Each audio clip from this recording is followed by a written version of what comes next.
Magandang araw po. Narito na po magiging lagay ng panahon ngayong araw ng Sabado, February 28, 2026.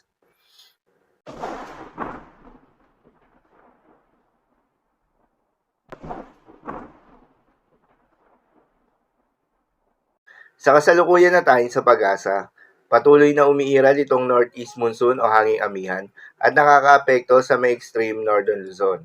Dahil dito ay asahan yung bahagyo maulap hanggang sa maulap na kalangitan na may kalat-kalat na mahihinang mga pagulan.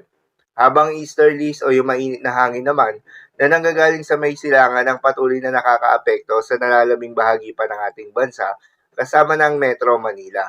Dahil dito ay asahan naman yung bahagya hanggang sa maulap na kalangitan na may kalat-kalat ng mga pagulan at thunderstorms. Magandang balita naman dahil ayon sa pag-asa ay wala pa rin tayong binabantayan na low pressure area o bagyo sa loob o malapit sa Philippine Area of Responsibility na maring makaapekto sa ating bansa. Posibleng storm-free tayo sa unang linggo ng buwan ng Marso. Subalit maging handa pa rin tayo dahil posibleng may isang bagyo na pumasok o mabuo sa loob ng Philippine Area of Responsibility ngayong buwan ng Marso. At sakaling magkaroon nga ng bagyo, posibleng maglandfall ito sa may Caraga Region, Visayas at Mindanao. Para naman sa magiging lagay ng panahon ngayong araw ng Sabado dahil nga sa epekto nitong easterlies, asahan sa may Davao Region, Surigao del Sur, Agusan del Sur, South Cotabato at Sarangani ang maulap na kalangitan na may kalat-kalat ng mga pagulan at thunderstorms. Posible ang mga pagbaha o pagguho ng lupa. Due to moderate to at times heavy rains.